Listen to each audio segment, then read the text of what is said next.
बेरोज़गार युवाओं को क्या बोलिएगा? बेरोज़गार युवा बहुत सारे भटक रहे हैं पूरे झारखंड में, तो वो चाह रहे हैं कि जयराम दा आवाज़ उठाए। मेरे बहुत सारे कमेंट आ रहा है कि जयराम दा सिर्फ खतियान को लेके आवाज़ बन रहे हैं, बेरोज़गार के बारे में कुछ नहीं बोल रहे हैं, तो उसके बारे में कुछ। देखिए, हमने स्पष्ट कहा है, झारखंड राज्य में जो भी मुद्दे हैं जिन पर लोग मुद्दों के लिए अगर लड़ रहे हैं तो उस पर हम आवाज़ उठाएंगे और लड़ेंगे। लेकिन एक बात जानना होगा, आप मसीहाबाद से बाहर निकलिए, जयराम महतो जैसे हज़ारों जयराम महतो का निर्माण करना होगा, तभी इस राज्य में झारखंड के लोग आवाम सुख चैन के साथ अमन शांति के साथ रह सकें। तो इसलिए मैं चाहूँगा जो भी युवा इस बार लड़ाई लड़ रहे हैं वे लोग आगे आएँ, हम साथ में हैं। नहीं तो आपको ज़्यादा लोग सुनते हैं ना, ठीक है, कौन सुनेगा अगर आए? नहीं, देखिए, आखिर अचानक तो मुझे लोगों ने नहीं सुना, मैंने अपने आप को तपाया, गलाया, संघर्ष किया, समर्पित किया, तब जाकर आज लोग सुन रहे हैं, मान भी रहे हैं, समझ भी रहे हैं। तो ठीक है, हम हर मुद्दे में आपके साथ खड़े हैं, लेकिन एक बात जानिए, आपको आगे आना होगा। लड़ाई आपकी है, लड़ना आपको होगा, संघर्ष हमारा रहेगा, समर्पण हमारा रहेगा, समर्थन हमारा रहेगा, लेकिन नेतृत्व अब युवाओं को जैसा विभाग रहेगा वहाँ करना। जैसे भी मान के चलिए दिव्यांग मनों से भी बात हो रही थी, हम बोले बिल्कुल आप लोग लड़ाई लड़िए, अगुवाई कीजिए, समर्थन में हम रहेंगे। किसान अगर लड़ेंगे, निश्चय ही किसान आगे रहेंगे, समर्थन में हम रहेंगे। हर आंदोलन के लिए हर व्यक्ति को अपने अपने स्तर से नेतृत्व देने की आवश्यकता है। ये कोल बेल्ट है। कुछ लोगों से जब हम आए तो यहाँ पता चला कि यहाँ पे बाबू लोग हैं, या एक यूनियन भी होता है ना, जैसे कंपनी में, तो यूनियन में भी जो लोग बैठे हुए हैं वो भी बाहरी है, और वो लोग जो है इन लोग का बात सुनते नहीं है, यहाँ का लोकल लोग का। तो उसके बारे में क्या बोलिए? क्यों सुनेंगे? एक बात बताइए, क्यों सुनेंगे? बाहरी लोग हमारी बात सुनेंगे क्यों? इसीलिए लड़ाई है। अगर वे लोग हमारी बात सुनते हैं तो हमें लड़ने की आवश्यकता नहीं थी। बिना मांगे अगर मिल जाता तो आज हमें लड़ने की आवश्यकता नहीं थी, पटकाने की आवश्यकता नहीं थी। नहीं सुनेंगे, बिल्कुल भी नहीं सुनेंगे। 22 सालों में उन्होंने नहीं सुना, तो आज क्यों सुनेंगे? और इसीलिए हम लोग लड़ने के लिए सड़कों पर आए हैं। तो निश्चय वे लोग बाहर के लोग हैं, उन्हें यहाँ से ज़्यादा धन संपत्ति जमा करके अपने राज्यों को लौटना है। कुछ लोग यहीं अतिक्रमण करके ज़मीन भी ले लिए हैं, तो वे लोग हमारे क्यों सुनेंगे? पहला सवाल यही बनता है। ये माने कहानी है वसुधैव कुटुंबकम, ये किताबों में अच्छा लगता है। यहाँ एक इंसान दूसरे का हक को छीनने का काम करता है। यहाँ एक इंसान दूसरे के इंसान के हक को छीनता है। यहाँ राज्य हमारा और अधिकार अन्य राज्यों का। बिल्कुल स्पष्ट कहेंगे, झारखंड एक रेफ्यूजी स्टेट है, शरणार्थी स्टेट है। यहाँ के लोगों को भगाया जाता है, यूपी बिहार वालों को यहाँ बसाया जाता है। ये रेफ्यूजी स्टेट बन के रह गया है।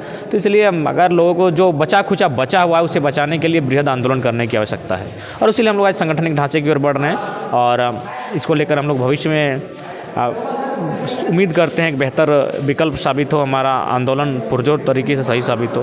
तो इसीलिए आज हम लोग जगह जगह जाकर युवाओं को जोड़ने का काम कर रहे हैं। जो पॉलिटिकल पार्टियां में उनसे अपील कर रहे हैं कि भाई थोड़ा सा, इन सभी ने पॉलिटिकल जो भी पार्टियां उन्हें लूटने छीनने का काम किया है, तो अपने पार्टी प्रेम को त्याग कर आंदोलन के साथ जुड़िए। और हमारा पहला प्राथमिकता यही रहेगी कि भाई जो लोग पार्टी के साथ हैं उन्हें माटी में आने के लिए हम लोग प्रेरित कर रहे हैं। संगठन और पार्टी में अंतर क्या है? बहुत अंतर है। पार्टी चुनाव लड़ती है, संगठन चुनाव थोड़ी लड़ती है। चुनाव नहीं लड़ी है? संगठन अरे नहीं लड़ेंगे वो विषय अलग है। संगठन चुनाव नहीं लड़ती है। संगठन में अगर कोई लड़के अगर ऐसा तैयार हो जाते भविष्य के लिए, जिनमें नेतृत्व गुण दिखता है, जिनमें निडरता दिखती है, तो उनको लड़वाया जा सकता है। लेकिन संगठन चुनाव नहीं लड़ती है। जो चुनाव लड़ती है उसको पार्टी कहते हैं। संगठन से आप लोग लड़ाई लड़िएगा ना, अलग अलग? हाँ, संगठन से हम लोग मुद्दों की लड़ाई लड़ेंगे। विस्थापित का मुद्दा, कोयला खदान का मुद्दा, और भी ब्लॉक का मुद्दा, भ्रष्टाचार का मुद्दा, जो भी मुद्दे हैं उन पे माध्यम से। क्योंकि आप ऐसे कैसे लड़ेंगे अगर बिना कोई बैनर, बिना कोई संगठन के लड़ाई को नहीं लड़ सकते हैं। देखिए, झारखंडी भाषा संघर्ष समिति एक है बोकारो में, और झारखंडी भाषा खतियान संघर्ष समिति आपका है। तो मतलब दोनों में डिफरेंस क्या है? ना दोनों एक ही है? ना देखिए, उसका हम जब झारखंडी ना अभी फ़िलहाल एक नहीं है, फ़िलहाल एक नहीं है। क्योंकि अभी जो आप देख सकते हैं, पिछले कई दिनों से आप सोशल मीडिया को देखिए, अगला जो टीम है वो सोशल मीडिया में ट्रोल करती है, हम लोग ग्राउंड में संघर्ष कर रहे हैं। फिलहाल एक नहीं है। उनका कोई भी वर्तमान में कोई भी ऐसा एक्टिविटी दिखाइए उनका जो संघर्ष करते हुए, लोगों को जगाते हुए, मेहनत करते हुए दिखे होंगे। हाँ, ट्रोल करते हुए सोशल मीडिया, उनके उस समिति में जो भी लोग अभी नामचीन हैं उनको अब उनका फेसबुक अकाउंट चेक कीजिए, वो जयराम महतो को ट्रोल करते हुए मिलेंगे। तो फिलहाल दोनों एक कैसे हो सकते हैं? नहीं है। कभी एक होंगे, ऐसा लग रहा है आपको? देखिए, पहला बात है, हम लोग तो हमेशा माने हम लोग का चरित्र ऐसा रहा है, व्यवहार ऐसा रहा है कि जिन्होंने हमें माने वो बड़ी सुंदर गीत हम माने कविता थी कि दुश्मनों के महफिल में चल रही थी हमारे कत्ल की तैयारी, जब पहुंचा तो लोग कहने लगे यार बड़ी लंबी उम्र है तुम्हारी।